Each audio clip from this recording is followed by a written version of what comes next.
Jake Morrison walked through the cold metal halls of the space station. His boots made quiet sounds on the floor as he moved past stacks of supply boxes and equipment. He had been working on Unity Point Station for 6 months now, and he knew every corner of the place. The station floated in space near a distant planet, and humans shared it with many alien species. They all worked together, studying the stars and learning about the universe. It was late in the evening when Jake heard the sound. He stopped walking and listened. There it was again, a soft whimpering noise coming from somewhere behind the cargo containers. Jake pulled out his flashlight and moved toward the sound. The cargo bay was dark and quiet. Most people were asleep or working in other parts of the station. He walked between tall stacks of boxes until he found the source of the noise. In the corner, pressed against the wall, was a small creature.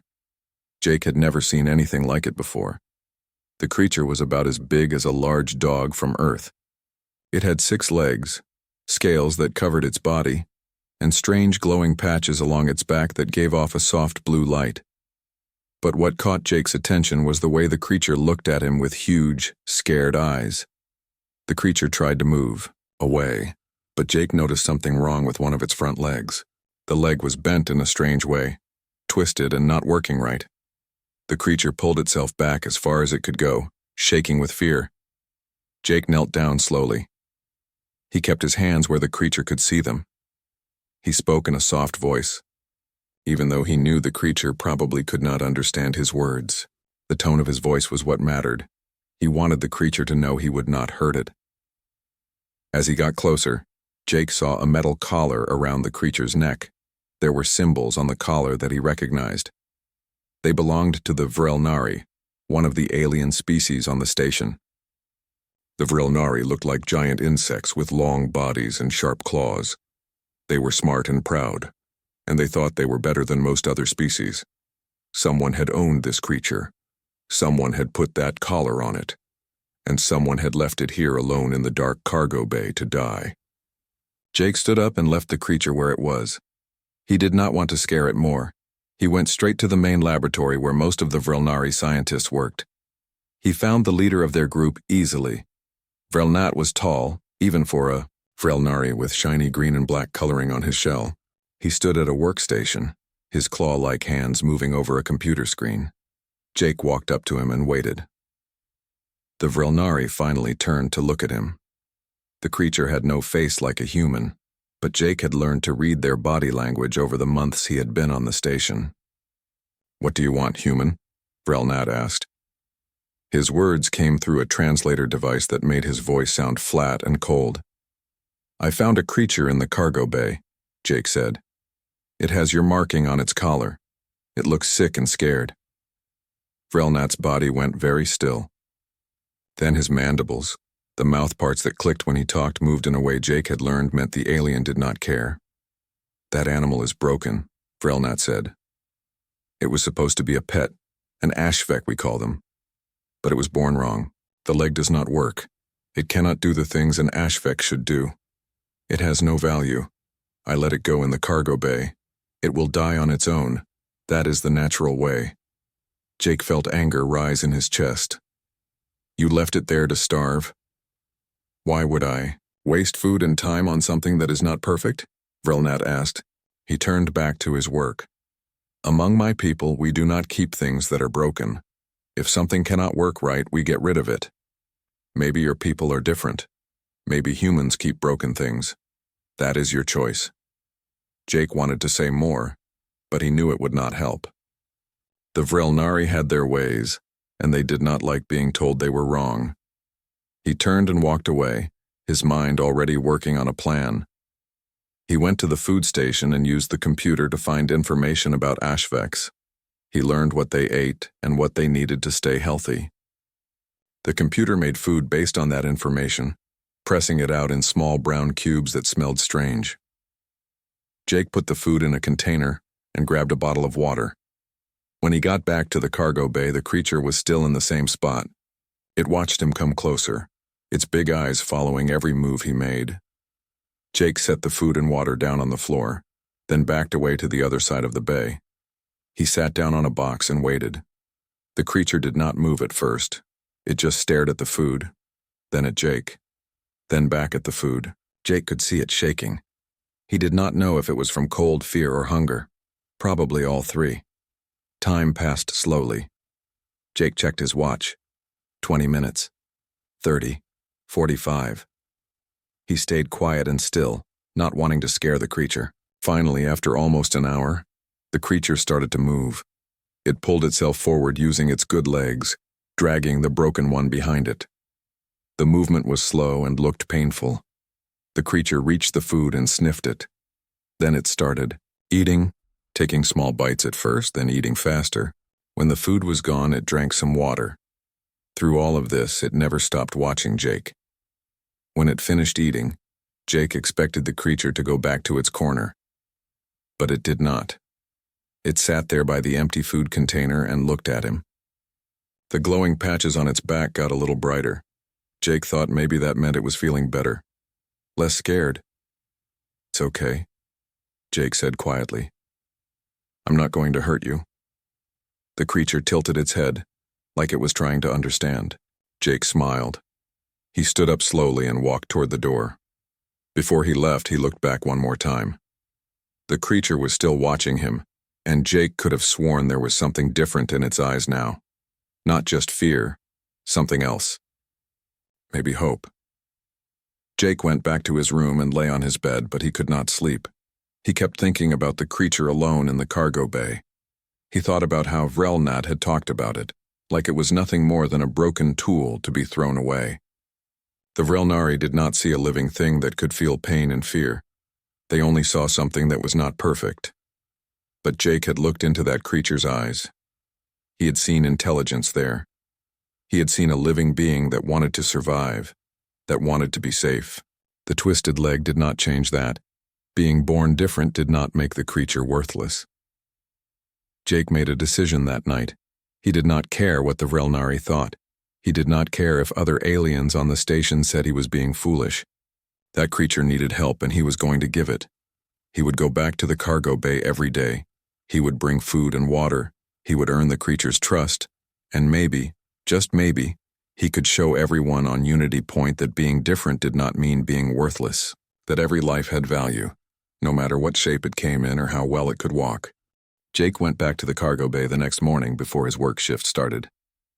He brought more food and fresh water. The creature was still in the same corner, but this time when it saw him, it did not try to hide. It watched him with those big eyes as he set down the food and backed away. This time the creature only waited 10 minutes before it came forward to eat. Jake took this as a good sign. Each day after that he came back. Each day the creature trusted him a little more. By the end of the first week, the creature would eat while Jake sat just a few meters away.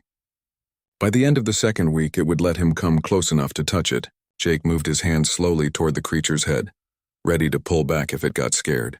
But the creature did not move away. It let Jake's hand rest on its scaled head, between the ridges where ears might be on an earth animal. The creature's scales felt warm and smooth under his fingers.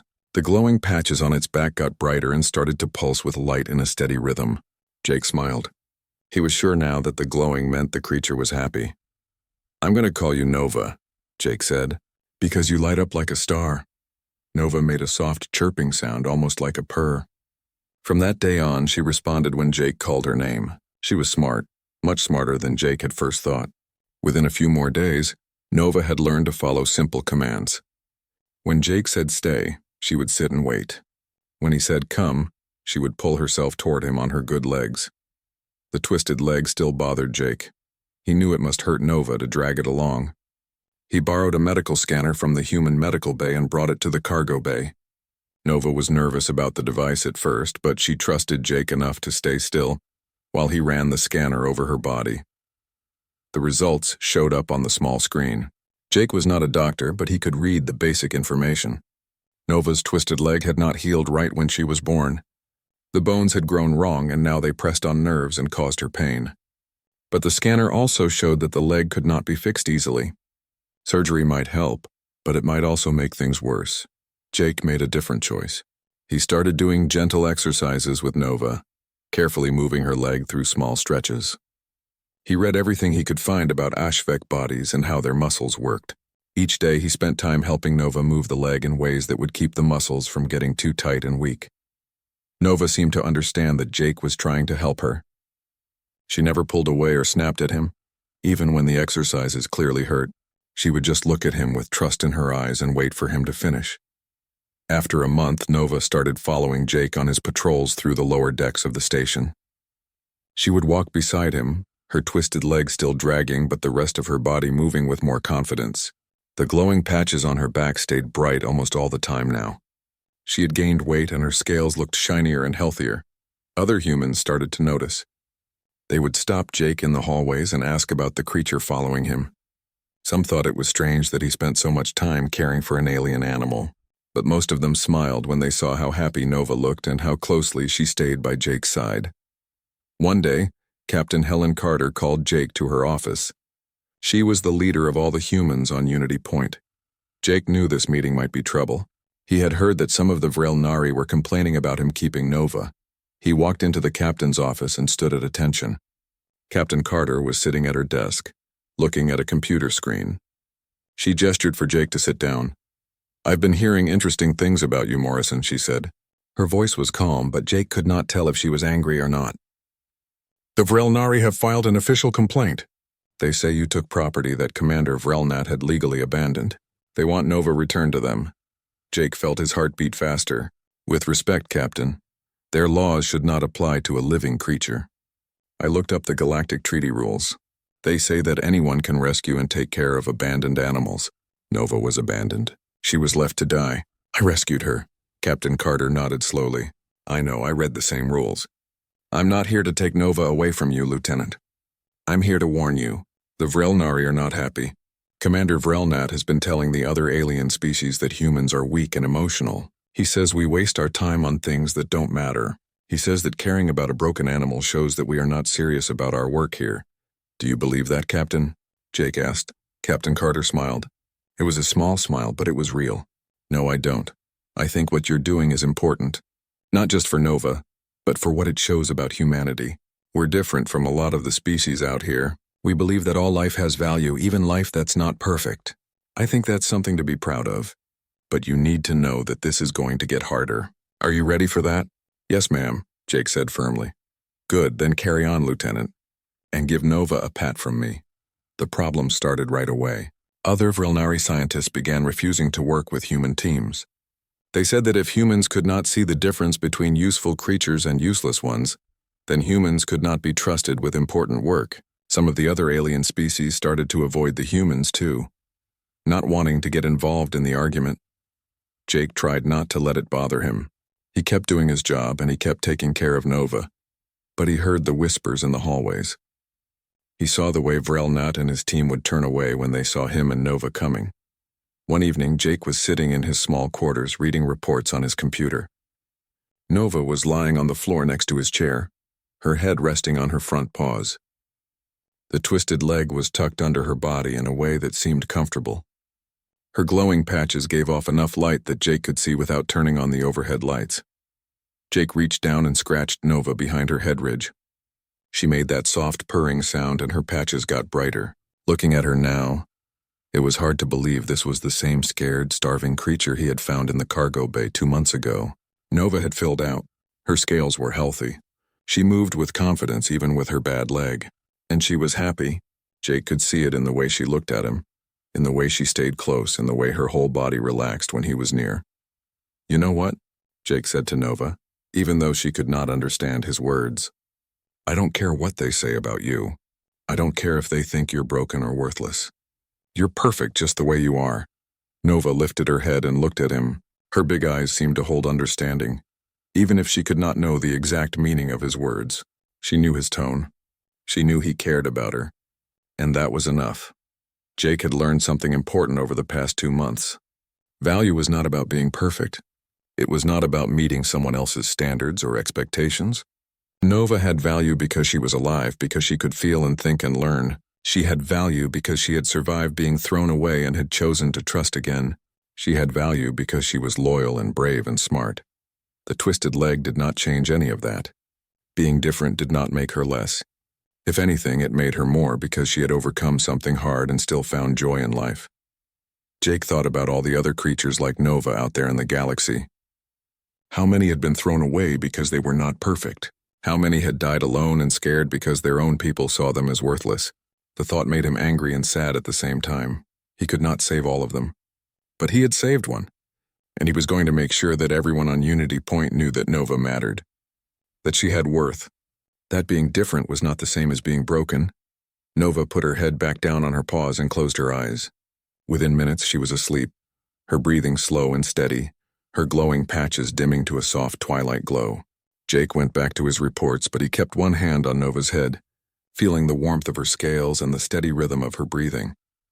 Whatever happened next, whatever problems came from the Vrelnari or anyone else, Jake knew he had made the right choice. Nova deserved to be saved. She deserved to be loved. And Jake would stand by that choice no matter what anyone said. 3 months had passed since Jake found Nova in the cargo bay. She had become a constant presence at his side, following him everywhere he went on the station. The other humans had gotten used to seeing them together, and most smiled when Nova walked by with her uneven gait, her glowing patches bright with contentment. But the tension with the Vrelnari had not gotten better. If anything, it had gotten worse. Vrelnat made sure everyone knew he thought Jake was foolish for keeping a defective animal. Other aliens on the station started taking sides. Some agreed with the Vrelnari. Others watched quietly, not sure what to think. The day everything changed started like any other day. Jake was assigned to an inspection team checking the main power core. This was important work. The power core kept the entire station running. If something went wrong with it, everyone on Unity Point would be in danger. The inspection team included humans and several alien species, including Vrelnari. Jake tried not to pay attention to the way Vrelnat's mandibles clicked in annoyance when he saw Jake arrive with Nova. The Vrelnari scientist was overseeing his team's part of the inspection, and he clearly did not like having Nova in the same room. The power core room was huge, filled with machines and pipes and conduits that carried energy throughout the station. The air hummed with power. Lights blinked on control panels. Everything looked normal. Jake worked with his team, checking gauges and running diagnostic scans. Nova stayed close to him as always, but she seemed different today. Her glowing patches were flickering in strange patterns. She kept looking around the room, her head moving back and forth like she was searching for something.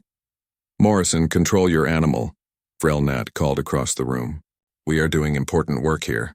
That creature's a distraction."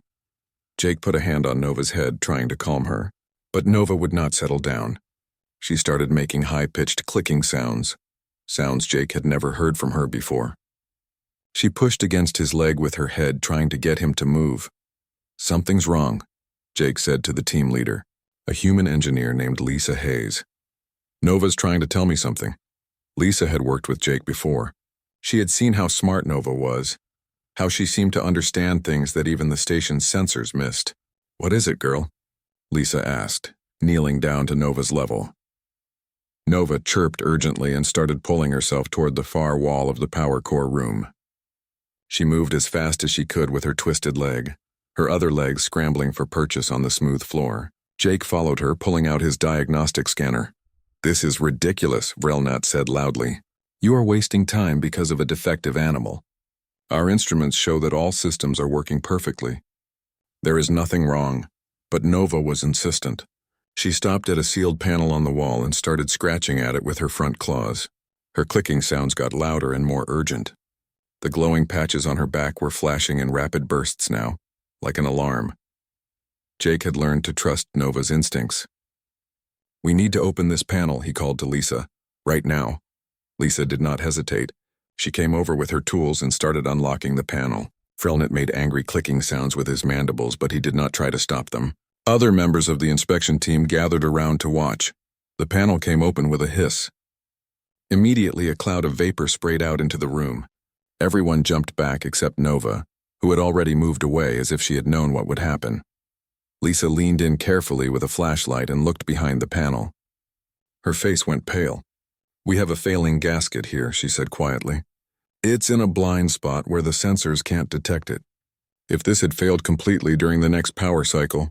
She did not finish the sentence. Everyone in the room knew what that meant. A failed gasket in this location would cause a massive coolant leak. The entire power core section would have to be evacuated immediately. The station would lose power. People could be hurt or killed if they were in the wrong place when it happened. Repairs would take weeks, maybe months, and Nova had found it when all their expensive instruments had missed it. The room went completely silent. Jake looked over at Vrelnat. The Vrelnari scientist's body was rigid, his mandibles frozen in place. This was what his people looked like when they were shocked, when something happened that they could not explain or understand. "Get a repair team down here immediately," Lisa ordered. She turned to Jake and Nova. "Good work, both of you. Nova just saved this station." Jake knelt down and hugged Nova. She pressed against him, her clicking sound softer now, more relaxed. Her glowing patches returned to their normal, steady glow. She had done her job. She had warned them. And they had listened. The repair team arrived within minutes. They confirmed what Lisa had found. The gasket was on the edge of complete failure. If Nova had not detected it, if they had not checked it, the consequences would have been catastrophic. News spread fast on Unity Point. Within hours, everyone on the station knew what had happened. The defective HFY that Vrelnat had thrown away had saved them all. The creature that was supposed to be worthless had proven more valuable than the most advanced sensors the Vrelnari had built. Jake took Nova back to his quarters that evening. He sat on his bed and she lay down beside him, her head in his lap. He scratched behind her head ridge the way she liked. "You did good today, girl," he said softly. "You showed them all." Nova's patches glowed bright and steady. She made her soft purring sound. She did not understand the bigger meaning of what had happened, the way it would change things on the station. She only knew that she had sensed danger, had warned her human, and he had listened. That was enough for her, but Jake understood. This changed everything. The Vrelnari could not dismiss Nova as worthless anymore. They could not say that defective creatures had no value. Nova had proven them wrong in the most dramatic way possible. The next day, Captain Carter made sure the incident was recorded in the official station logs. She described exactly what had happened, how Nova had detected a critical failure that all their instruments had missed. She noted that Nova was the abandoned HFY that Commander Vrelnat had discarded as defective and worthless. The report went out to all the ships and stations in the sector. It would be read by thousands of people, human and alien alike. They would all know the story of the broken creature who had saved Unity Point. Jake started noticing changes right away. When he walked through the halls with Nova, people stopped and stared, but now their looks were different. They were not looking at a defective animal. They were looking at a hero. Some of the younger Vrelnari scientists started asking Jake questions about Nova. They wanted to know how he had trained her, how she had learned to detect the failing gasket. Jake explained that he had not trained her to do that. Nova's senses were simply better than their instruments. She could detect things that machines missed.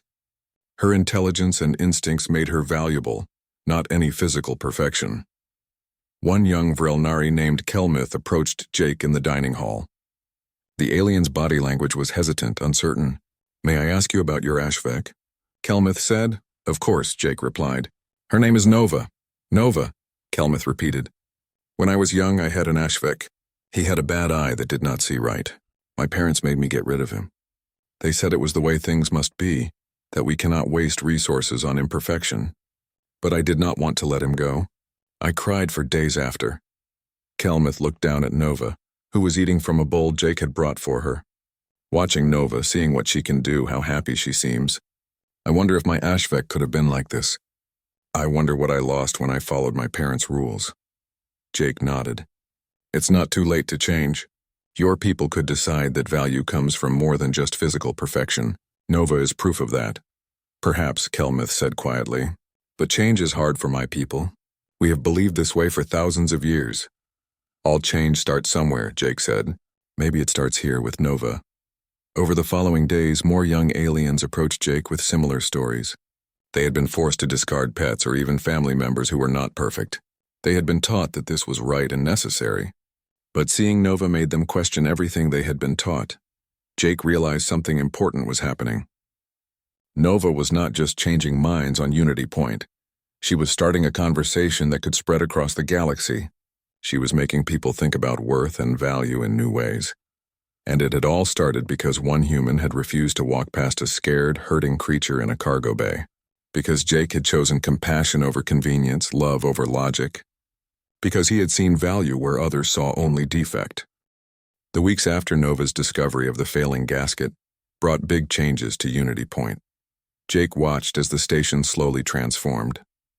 The humans had always been friendly and open, but now other species started to show interest in their way of thinking. Young aliens from different worlds began asking questions about human philosophy, about why humans cared for the weak and the different. Nova became famous throughout the station. When Jake walked with her through the corridors, people would stop what they were doing to watch. Some would come over to meet her, asking if they could touch her scales or see her glowing patches light up. Nova handled the attention well, seeming to understand that these beings meant her no harm. But not everyone was happy with the changes. The older, more traditional aliens saw the growing interest in human compassion as dangerous. They worried that their young people were being corrupted, that ancient traditions were being questioned. Vrelnat was the loudest voice against what was happening. He still led the Vrelnari team on the station, and he made sure everyone knew his opinions. He began calling meetings with other traditional leaders, aliens who believed as he did that perfection was the only acceptable standard. The conflict came to a head during a station-wide assembly. These meetings happened once a month, where all the different species could discuss problems and vote on station policies. This particular meeting was supposed to be about resource allocation for the next quarter, boring but necessary business. But Vrelnat had other plans. When it was time for open comments, he stood up before the entire assembly. His tall form was impossible to miss, and the room went quiet when he started to speak.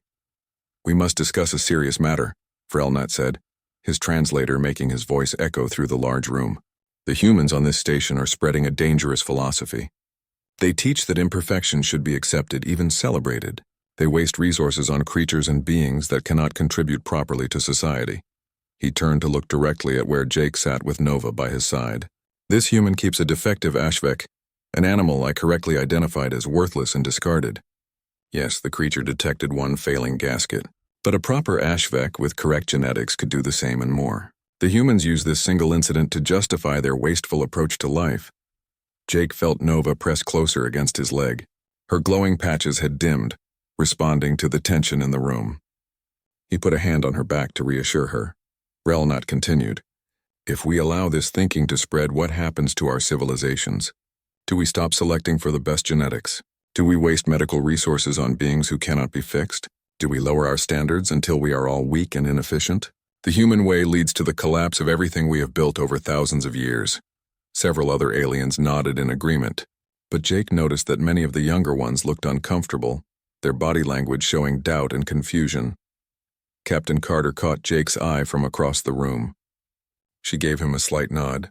Jake understood. She was telling him to speak up, to defend what he had done and what he believed.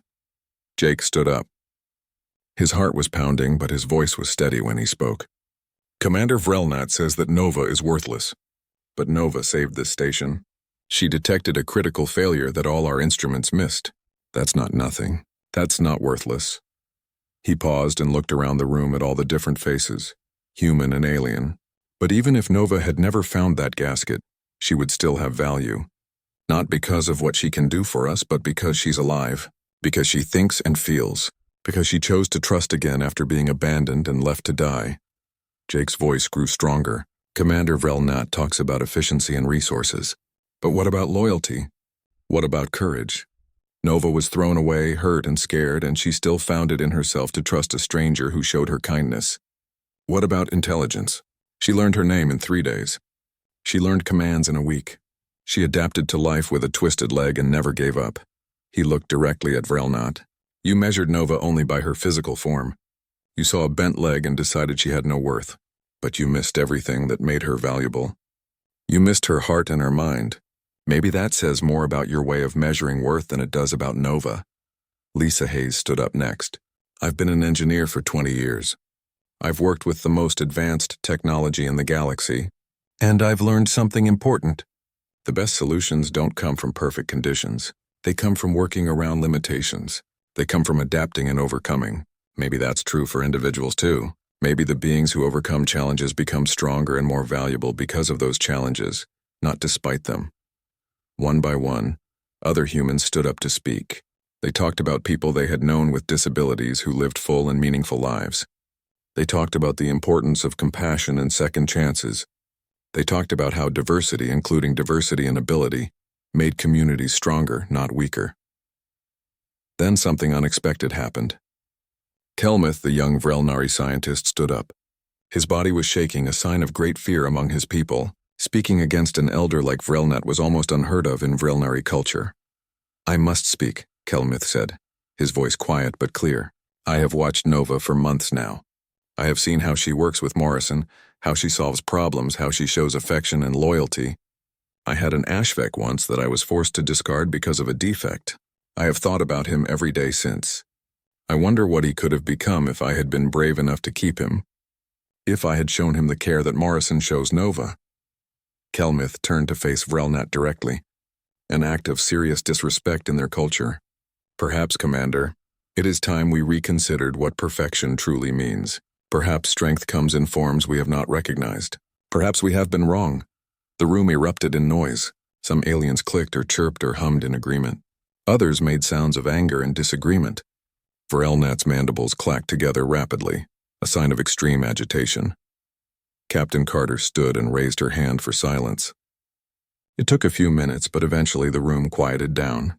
"I think we've heard enough to understand that this is not a simple issue," she said. "We come from different worlds with different values. No one is asking the Vrelnari or any other species to abandon their entire culture, but maybe we can learn from each other. Maybe we can find a middle ground."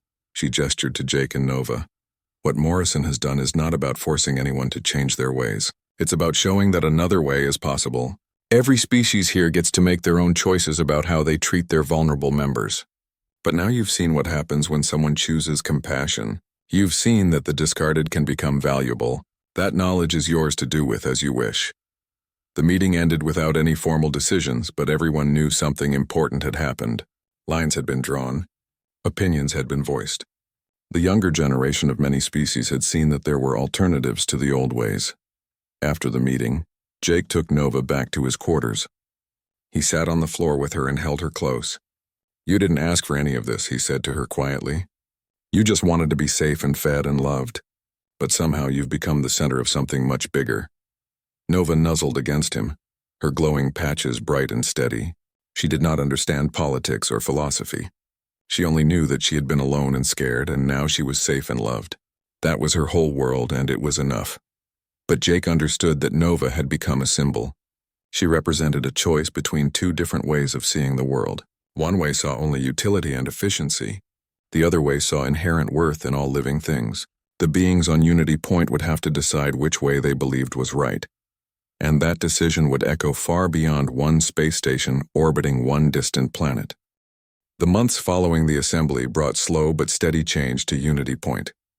Jake watched as the younger aliens, inspired by Nova's story, began to question the traditions they had been taught.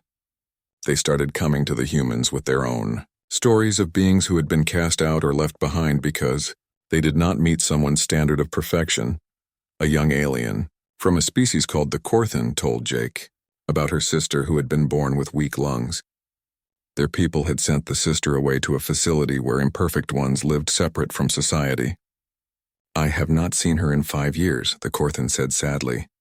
"But watching you with Nova makes me wonder if that was necessary. If maybe my sister deserved to stay with our family." Jake listened to story after story like this. Each one made him more certain that Nova had sparked something important. She had made people think differently about worth and value. She had shown them that life could be meaningful even when it was not perfect. But the old ways did not die easily. Vrelnat and the traditional leaders continued to speak against what they called human sentimentality. They argued that accepting imperfection would weaken their civilizations, that standards existed for good reasons. The tension on the station grew. Some families split apart over the disagreement, with parents holding to old beliefs while their children embraced new ones. Jake tried to stay out of the political arguments as much as he could. He just focused on his work and on taking care of Nova. Then, nearly a year after Jake had first found Nova in the cargo bay, something unexpected happened. Vrelnat requested a private meeting with Jake. The message came through official channels, formal and cold, but it was clear the Vrelnari scientist wanted to talk. Jake arrived at the appointed meeting room with Nova at his side as always. Vrelnat was already there, standing by the window that looked out into space. The Vrelnari did not turn around when Jake entered. "You wish to see me, Commander?" Jake asked. Vrelnat finally turned. His body language was different than Jake had ever seen before. The usual rigid pride was gone, replaced by something that looked almost like uncertainty. "I have been doing research," Vrelnat said without any greeting or small talk. "Into human philosophy and psychology." "I wanted to understand what drives your species to such inefficient compassion. I expected to find weakness. I expected to find emotion overriding logic. I expected to confirm everything I believed about why humans are inferior." Jake waited, saying nothing. Nova sat calmly by his feet, her glowing patches at their normal steady brightness. "But I did not find what I expected," Vrelnat continued. His mandibles moved slowly, thoughtfully. "Instead, I found something I cannot easily explain or dismiss. Your species has a concept that the measure of a civilization is found in how it treats its most vulnerable members. This makes no sense from a resource efficiency standpoint. And yet," Vrelnat paused, and when he spoke again, his voice was quieter. "Your civilization has produced remarkable innovations. Your problem-solving abilities often equal or surpass those of species we considered superior. Your people adapt to challenges in ways that surprise us. I have been forced to consider that perhaps there is a connection. That perhaps your compassion is not a weakness but a strength." Jake felt his eyebrows raise in surprise. He had not expected this, especially not from Vrelnat. "I discarded that creature," Vrelnat said, gesturing to Nova, "because she did not meet my standards of perfection. She had a twisted leg. She could not perform the duties I expected from an HFY. In my understanding of the world, she was worthless." Vrelnat's mandibles clicked slowly, a sign of deep thought. "But since that day, this creature has saved lives. She has changed the way beings across this station think about worth and value. She has caused me, an elder scientist with decades of experience, to question beliefs I held as absolute truth. My standards were flawed, not her." Jake stared at the Vrelnari scientist. This was not quite an apology, but for someone of Vrelnat's generation and status, it was extraordinary. Admitting error was almost unheard of among the elder Vrelnari. "I cannot change overnight," Vrelnat said. "My culture has believed in genetic perfection for thousands of years. These beliefs are deep in who we are, but I can no longer dismiss the possibility that we were wrong. That perhaps there are many kinds of worth, many kinds of strength, that perhaps imperfection is not the same as worthlessness." He looked directly at Nova for a long moment, then back at Jake. "I do not know if I can learn to see the world as you do, but I am willing to try. I am willing to consider that your way has value." With that, Vrelnat turned and left the room, his tall form moving stiffly, still uncomfortable with the admission he had just made. Jake knelt down next to Nova and hugged her. "Did you hear that, girl? You changed his mind. You changed the mind of someone who thought you were worthless." Nova made her soft purring sound and nuzzled against Jake's shoulder. She did not understand the big meaning of what had just happened, but she could feel that Jake was happy, and that made her happy too. News of Vrelnat's change of heart spread quickly through Unity Point. If someone as traditional and proud as Vrelnat could begin to question the old ways, then anyone could. The younger aliens who had been afraid to speak up found new courage. They began talking openly about their doubts, about the loved ones they had lost to the pursuit of perfection. Other stations and colonies in the sector heard about what was happening on Unity Point. Reports came in of similar conversations, starting in other places. Some species began reconsidering their policies on genetic selection. Others started programs to reintegrate the outcasts they had sent away. The changes were slow and small, but they were real. Jake continued his work on the station, and Nova continued to follow him everywhere. But now when they walked through the halls, they were not just a human and his pet. They had become a symbol of something larger. They represented the idea that every life had value, that worth came in many forms, that being different was not the same as being less. One quiet evening, almost 2 years after Jake had first found Nova, he sat in the observation deck looking out at the stars. Nova lay beside him, her head on his lap, her glowing patches providing a soft blue light in the darkened room. Jake thought about how much had changed since that day in the cargo bay. He had just been doing what felt right, helping a creature that needed help. He never planned to start a movement or change minds across the galaxy. He just saw a living being in pain and could not walk away. But that single act of compassion had rippled outward in ways he never imagined. It had challenged ancient beliefs. It had started conversations that would continue for years, maybe generations. It had shown that sometimes the things society threw away were exactly what it needed most. Other humans had started taking in abandoned creatures from various species. The human quarters now housed dozens of animals that had been deemed imperfect and cast out. Each one had a story. Each one had found safety and love with humans who believed they deserved a chance at life. Captain Carter had started calling it the Nova Effect. The idea that one small act of kindness could create waves of change that spread far beyond their origin. Jake thought it was a good name. He looked down at Nova, who was sleeping peacefully with her twisted leg tucked under her body. She breathed slowly and steadily, completely at ease, completely trusting. She had come so far from that terrified creature hiding in the cargo bay. She had learned to trust, to love, to be happy despite the pain she had endured. "You taught us something important, girl," Jake whispered. "You taught us that loyalty and courage and heart matter more than perfection. You taught us that the beings others throw away might be exactly who we need. You taught us to look deeper, to see value where others see only flaws." Nova stirred slightly in her sleep, her glowing patches pulsing gently. She dreamed peaceful dreams, safe and warm and loved. Jake continued to watch the stars through the window. Out there were countless worlds with countless beings.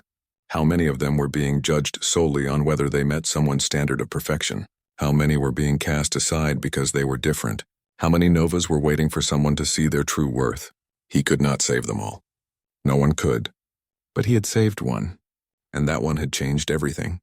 Nova had shown the galaxy that compassion was not weakness, that accepting imperfection did not lead to collapse, that every life, no matter what shape it took or how well it functioned, had inherent value. The old ways would not disappear overnight. There would still be those who clung to the belief that only the perfect deserved to survive. But now there were alternatives. Now there were examples like Nova to point to. Now beings across the galaxy could make different choices. And it all started because one human refused to walk past a suffering creature. Because Jake Morrison saw a living being who deserved help and he gave it. Because he chose to measure worth by the size of a heart, rather than the straightness of a leg. As Jake sat there in the quiet darkness with Nova sleeping beside him, he felt at peace. He had not set out to change the galaxy. He had just tried to do the right thing for one small creature who needed him. But sometimes that was how the biggest changes began. One choice, one act of kindness, one decision to care about a life that everyone else had.